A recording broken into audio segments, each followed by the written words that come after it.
बिस्मिल्लाहिर्रहमानिर्रहीम। अस्सलाम वालेकुम नाज़रीन, मैं हूं आपका होस्ट अहमद फवाद। आज तारीख है 16 जुलाई और दिन है बुध का। 3 खबरें आज की व्लॉग में आपसे शेयर करूंगा जी। पहली बड़ी खबर तो ये है कि जर्नेलों के एहतसाब का जो सिलसिला है वो भी शुरू हो गया है और ये शुरू हुआ है पार्लियामेंट के फ्लोर से। कुछ एक्सक्लूसिव डिटेल्स जो वो आपके साथ में शेयर करूंगा जी कि कैसे जो शिकंजा है वो आहिस्ता आहिस्ता इस चुनतखब रजीम के गिर्द तंग होता जा रहा है। बज़ाहिर तो यूं नजर आ रहा है जैसे हर चीज पर कंट्रोल हासिल कर लिया गया है, लेकिन किसी चीज पर कंट्रोल हासिल नहीं किया गया, बल्कि इमरान खान को हर मैदान में जो फतह है वो मिल रही है। कैसे शिकंजा मजीद मजबूत या कसा जा रहा है, इस पर कुछ एक्सक्लूसिव डिटेल्स आपके साथ में शेयर करूंगा। और दूसरे नंबर पर जो खबर आपके साथ शेयर करनी है वो ये है कि जुल्फी बुखारी ने जबरदस्त अंदाज में इमरान खान साहब का पाकिस्तान का जो मुकदमा है वो लड़ा है और उन तमाम लोगों का मुकदमा लड़ा है जिनके ऊपर जुल्म किया गया, जबर किया गया, फस्तायत की इंतहा जो है वो की गई। और जुल्फी बुखारी अहम चीज़ें मनवाने में कामयाब हो गए हैं। और जो अमरीकी कांग्रेस में ये जो इंपॉर्टेंट मीटिंग हुई थी जी, इस मीटिंग के अंदर 3 बड़ी यकीन दहानियां करवा दी गई हैं कि ये इकदाम तो हम करवाएंगे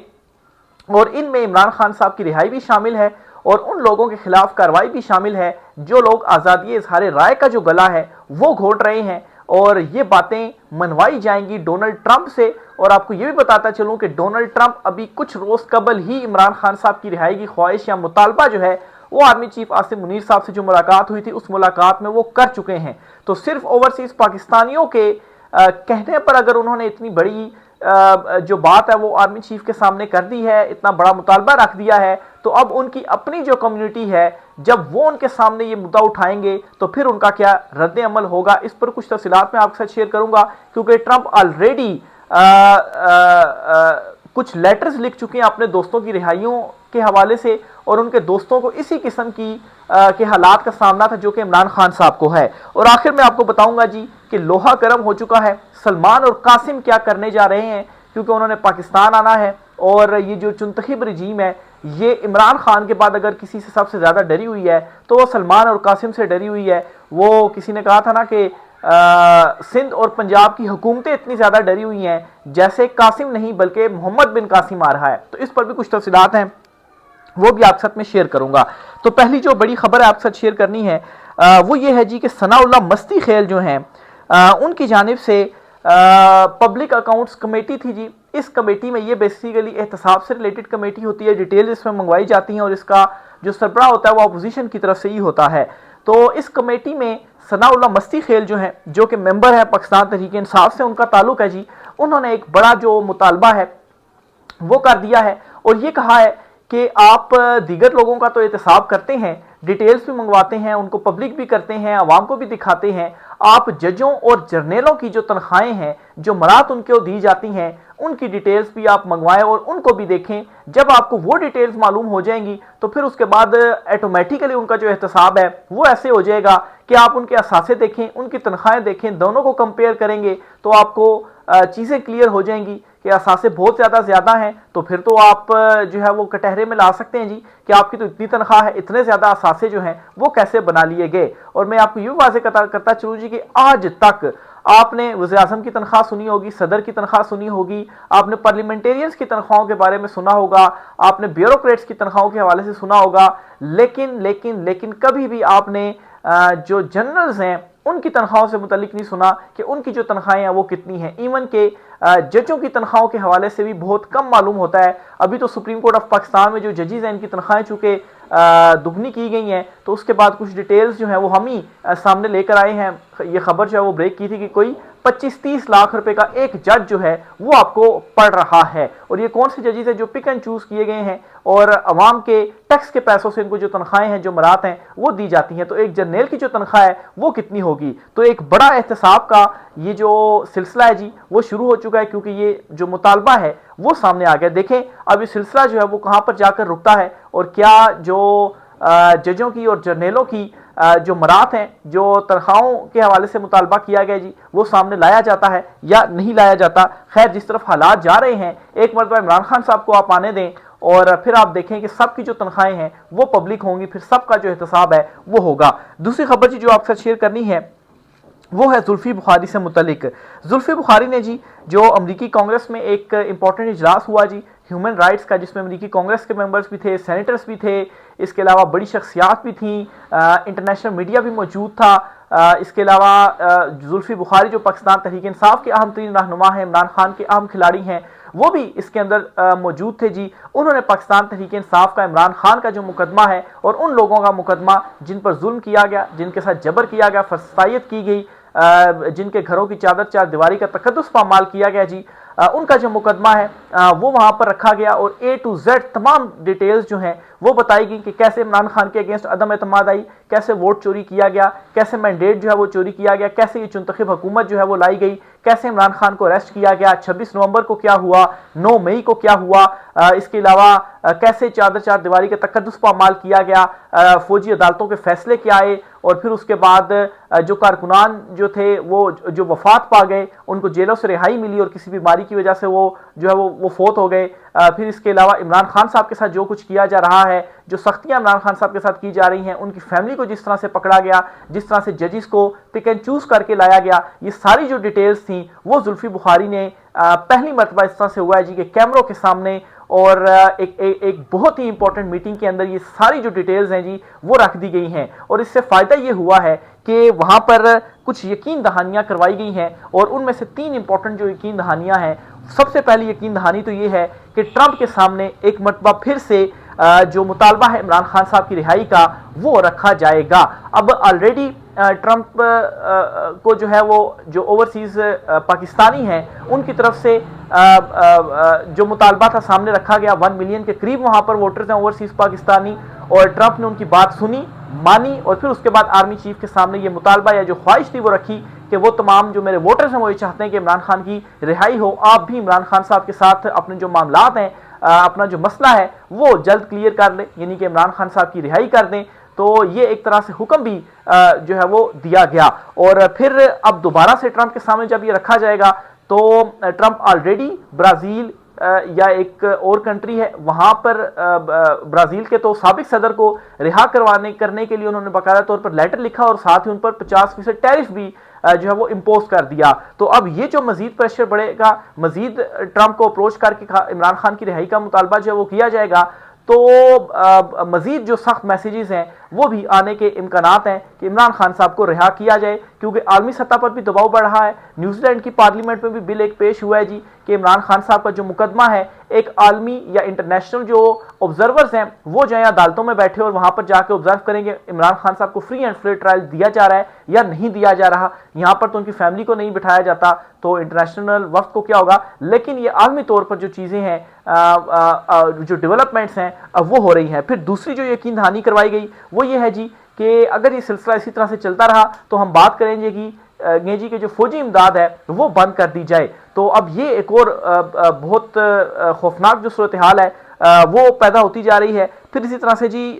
यूट्यूब के हवाले से भी कहा गया कि पाकिस्तान में बहुत सारे यूट्यूब चैनल्स को जो है वो ब्लॉक किया जा रहा है, पाबंदियां लगाई जा रही हैं। तो उनका मामला भी यूट्यूब इंतजामिया के साथ उठाने का जो फैसला है जी वो किया गया कि इस किस्म की अगर रिक्वेस्ट आपके पास आती हैं तो आप कैसे फ्री आज़ादी इज़हारे राय को मद्देनजर रखे बगैर उनके जो चैनल्स हैं वो ब्लॉक कर सकते हैं। तो वैसे अभी तक जो 27 यूट्यूब चैनल्स का था, इन चैनल्स को ब्लॉक तो नहीं किया गया, अभी तक पाकिस्तान में चल रहे हैं, लेकिन कुछ चैनल्स को ब्लॉक भी किया गया है। तो वो जब यूट्यूब इंतजामिया के सामने ये सारी सूरत हाल रखी जाएगी तो फिर ऐसा तो नहीं है कि जिस तरह से आप यहाँ पर मीडिया को कंट्रोल कर लेते हैं वहाँ पर भी आप कंट्रोल कर देंगे। तो वहाँ से भी अगर रिलीफ मिलता है तो आज़ादी इज़हारे राय जो कि अब सिर्फ सोशल मीडिया की हद तक रह गया, वहाँ से भी लोगों को खैर उठा लिया जाता है। वो जो चाचा थे एक बारिश वाले, उनको भी उठा लिया गया था, लेकिन खैर कुछ ना कुछ एक है जो यूट्यूब या दीगर प्लेटफॉर्म्स के ऊपर आप बोल सकते हैं, तो उसमें भी एक जो बड़ा रिलीफ है वो मिलेगा। तो ये एक और बहुत बड़ी डेवलपमेंट है जी जो कि हुई है, और ये हर महाज पर रुस्वा हो रहे हैं। इमरान खान साहब को जितना ये कमजोर करने की कोशिश कर रहे हैं उतना खुद ये कमजोर हो रहे हैं, और इमरान खान जो है वो आज भी पॉपुलर, बल्कि सबसे ज्यादा पॉपुलर, बल्कि दिन ब दिन उसकी जो पॉपुलैरिटी है वो दुनिया भर में बढ़ती जा रही है। फिर इसी तरह से जी ट्रंप इंतजामिया के बड़े इंपॉर्टेंट एक मेंबर है, उनकी जानिब से एक ट्वीट भी किया गया जिसमें उन्होंने फ्री इमरान खान का जो मुतालबा है वो कर दिया है। तो जो दबाव है वो मुसलसल बढ़ता जा रहा है और जो शिकंजा है वो मजीद तंग जो है वो होता जा रहा है। एक और खबर जी आपके साथ शेयर करनी है, और ये जो खबर है जी वो सलमान और कासिम के हवाले से है। सलमान और कासिम पाकिस्तान आ रहे हैं, इससे ये जो चुंतखब रजीम है वो ऑलरेडी डरी हुई है, बल्कि इमरान खान के बाद अगर किसी से ज़्यादा डरे हुए हैं तो इस चुंतखब रजीम से हैं, क्योंकि इमरान खान साहब ने तहरीक का ऐलान किया हुआ है और ये कहा हुआ है कि 5 अगस्त को ये तहरीक अपने अरूज पर होगी। अब आप जस्ट इमेजिन करें कि एक तरफ तहरीक अरूज पर होगी, दूसरी तरफ आलमी सतह पर दबाव होगा खान साहब की रिहाई का, तीसरी तरफ अवामी दबाव होगा, और फिर उसके बाद जब सलमान और कासिम आएंगे और जो एक तहरीक होगी उसमें क्योंकि खाली उनकी अनाउंसमेंट ने पाकिस्तान तहरीक इंसाफ के अंदर जो जान है वो डाल दी है, तो फिर उसके बाद क्या मंजरनामा होगा। इस वक्त ये इस कदर खौफ का शिकार हुए हैं कि ये सोच विचार कर रहे हैं कि उनको पेशावर एयरपोर्ट पर नहीं बल्कि उनको इस्लामाबाद एयरपोर्ट पर उतारा जाए। क्यों? क्योंकि पेशावर एयरपोर्ट पर उतारा तो वहां पर तो हमसे चीजें कंट्रोल नहीं हो पाएंगी, अवाम बड़ी तादाद में आएगी और वो काफिला अगर अडियाला जेल आ जाता है तो हम कैसे उनको रोकेंगे। और अगर इस्लामाबाद में होता है तो फिर इस्लामाबाद में तो हम कंटेनर सिटी जो है वो इस्लामाबाद को वैसे ही बनाते हैं, कंटेनर सिटी बना देंगे, लोगों को एंट्री नहीं होने देंगे और केपी से लोग यहाँ पर आने में भी ज़ाहिर सी बात है दुश्वारियों का सामना होता है। तो ये जो प्लानिंग है वो की जा रही है, कभी धमकियां दी जाती हैं, कभी कहा जाता है वीज़ा ही जो है वो इशू नहीं करेंगे, कभी कहते हैं कि शराइत के साथ वीज़ा इशू जो है वो करेंगे। तो ये इस वक्त निशानियां हैं इनकी घबराहट की कि ये किस कदर घबराए हुए हैं। आगे चलते हुए जी चीनी माफिया के हवाले से भी आपको खबर देता चलूं, लेकिन उससे पहले आपको बताता चलूं जी कि पेट्रोल जो है तकरीबन 5.5 रुपए फी लीटर महंगा कर दिया गया है। तो ये वो चुंतखब और नाअहल हुकूमत है जो कि वो एक एग्जाम्पल है ना कि चौकीदार ने बैंक के ऊपर कब्जा तो कर लिया लेकिन अब उसे समझ नहीं आ रही कि वो बैंक को किस तरह से चलाए। अब चौकीदार की इतनी अहलियत तो नहीं होती कि वो एक बैंकिंग सिस्टम को समझकर और बैंक पूरा चलाने लग पड़े, तो वो तो चौकीदार है, तो वो किस तरह से चलाएगा। तो ये जो नाअहल और चुंतखब हुकूमत है इनका भी इस वक्त यही हाल हो रहा है कि बेड़ा गर्क करते जा रहे हैं हर शोबे का। और अब जी पेट्रोल की जो कीमत है वो मजीद 5.5 रुपए बढ़ा दी गई है, 272 रुपए से ऊपर अब जो पेट्रोल है वो हो गया है। और पेट्रोल की कीमत बढ़ने का मतलब ये है कि आपकी ट्रांसपोर्टेशन महंगी होगी, और ट्रांसपोर्टेशन महंगी होने का मतलब यह है कि आपकी हर चीज़ों पर उसका इम्पैक्ट आएगा। आपकी जो सब्जी है, दालें हैं, ये महंगी होगी क्योंकि ट्रांसपोर्ट की जाती हैं, ये एक शहर से दूसरे शहर लाई जाती हैं। तो जब किराए महंगे होंगे तो कीमतों में भी महंगाई होगी। फिर इसके अलावा लोकल जो ट्रांसपोर्ट है उसके जो किराए हैं वो महंगे होते जाएंगे। तो ये इम्पैक्ट जो है वो पड़ता जा रहा है। और कहाँ पर 100 रुपये का भी पेट्रोल नहीं था और अब ये 272 रुपये का जो पेट्रोल है वो चला गया है। इसी तरह से जी चीनी माफिया भी बेलगाम है। इसके हवाले से तो जो शब्बर जैदी हैं जी, ये इमरान खान साहब के साथ रहे हैं उनके दौरे हुकूमत में, ये कहते हैं कि हुकूमत चाहे तहरीक इंसाफ की हो, नून लीग की हो या पीपल्स पार्टी की हो, वो चीनी माफिया के सामने खड़ी हो ही नहीं सकती। हुकूमतें तो छोड़ें, शुगर माफिया के सामने फौज खड़ी नहीं हो सकती, ये मैं आपको गारंटी से कह सकता हूं। तो अब इतनी बड़ी जो बात है वो शब्बर ज़ैदी की जानिब से कर दी गई है कि सबसे जो ताकतवर इदारा है वो भी इस शुगर माफिया के अगेंस्ट नहीं खड़ा हो सकता। और फिर इसके ऊपर फवाद हसन फवाद ने क्या बात कही है ये आपको बताता हूं, क्योंकि इससे आपको क्लियर होगा जी कि चीनी माफिया किस तरह से ऑपरेट कर रहा है और कैसे चीज़ों को महंगा कर रहा है और किसानों का खून चूस रहा है, लेकिन उसके बावजूद इनके अगेंस्ट कोई एक्शन नहीं होता कि यहाँ पर कितने बड़े बड़े जो सेठ हैं वो बैठे हुए हैं जी। फवाद हसन फवाद साहब कहते हैं जी कि चीनी माफिया बहरान में एक और पहलू शामिल कर लें। दरामदी चीनी नवंबर के आगाज में पाकिस्तान पहुंचेगी, यानी कि जो बाहर से मंगाई गई है चीनी वो नवंबर के शुरू में पाकिस्तान पहुंचेगी, बिल्कुल इस वक्त जब नई फसल की खरीदारी का अमल शुरू होता है। तो एक तरफ बाहर से मंगवाई हुई चीनी जब यहाँ पर पहुंचेगी और दूसरी तरफ जो किसानों की फसल तैयार होगी और उनकी खरीदारी का अमल शुरू होता है। अब आप देखें कैसे ये माफिया ऑपरेट करते हैं और यूं मकामी किसानों को कम कीमतों पर मजबूर कर दिया जाएगा। ये मत पूछें कि इसका फायदा किसको होगा। क्या होगा जी, चीनी उधर से मंगवा ली जाएगी और कहा जाएगा चीनी तो हमारे पास है, आप कम कीमत के ऊपर दें। जब वो कम कीमत में बड़ी तादाद में चीनी ले लेंगे फिर आप कहेंगे जी कि चीनी तो बड़ी तादाद में हमारे पास आ गई है, अब हमने वापस इसको जो है वो बेचना है, फिर आप जो चीनी है वो बेचेंगे। और इसी तरह से सिलसिला किया जाता है और जेबों से, किसानों की जेबों से और आवाम की जेबों से जो ये माफिया है शुगर, ये जो पैसे है वो बटोरता है। और मैं आपको बताता चलूँ, अगर आप हिस्ट्री को चेक करें तो ये माफिया आज का नहीं है, बल्कि जुल्फिकार अली भुट्टो ने भी इस माफिया के ऊपर हाथ डालने की कोशिश की थी, लेकिन वो भी इसमें जो है वो नाकाम हुए थे। और उस वक्त उनके पास बड़ा एक इख्तियार था, बड़ी एक उनके दौरे हुकूमत में कहा जाता है कि एक डिक्टेटर था थे वो भी अपने दौरे हुकूमत के अंदर बहरहाल बड़े जो है वो ताकतवर उस टाइम के वो वज़ीर-ए-आज़म थे, लेकिन वो भी इनके ऊपर हाथ नहीं डाल सके और उसी तरह से ये ऑपरेट करता रहा। क्योंकि ये जो खबर है चीनी माफिया की, एटलीस्ट जब से मैं जर्नलिज्म में आया हूँ पिछले 10 साल से, हर साल यही जो खबरें हैं वो हम सुनते हैं, लेकिन फिर भी उसी तरह से जो चीज़ें हैं वो ऑपरेट हो रही हैं और कोई जो है वो पूछने वाला नहीं है। राय का इज़हार कीजिएगा। आज के व्लॉग से इतना ही, इजाज़त दीजिए, अल्लाह हाफिज़।